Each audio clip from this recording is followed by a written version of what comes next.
Thomas Soto. La ville de Paris va lancer un péage poids lourd sur le périphérique parisien et ce dès le 1er octobre prochain. Axel de Tarlé, ce péage doit en théorie être généralisé à tout le pays au début de l'an prochain. Alors c'est la fameuse écotaxe rebaptisée péage de transit poids lourd. On imagine, Axel, que les transporteurs routiers sont toujours remontés comme des coucous. Ah bah exactement, et il ne faudrait pas d'ailleurs que cette nouvelle écotaxe ne provoque un mouvement du type bonnet rouge qu'on a connu. Donc effectivement, ce péage poids lourd doit entrer en vigueur là, dans 10 jours, le 1er octobre, sur le périphérique parisien. Alors au début, ce sera à titre expérimental, juste pour voir si le système fonctionne bien. Puis à partir du 1er janvier 2015, boum, c'est payant. 13 centimes d'euros du kilomètre pour tous les camions de plus de 3,5 tonnes.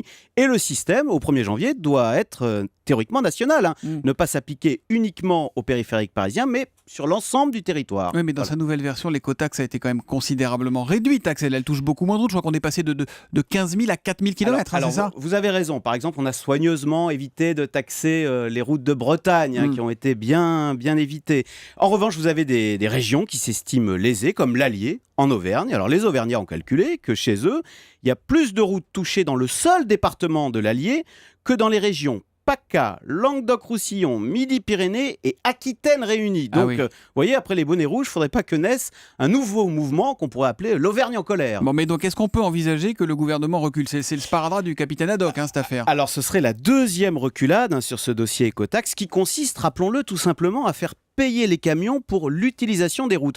Problème, si les camions ne payent pas, qui va payer ?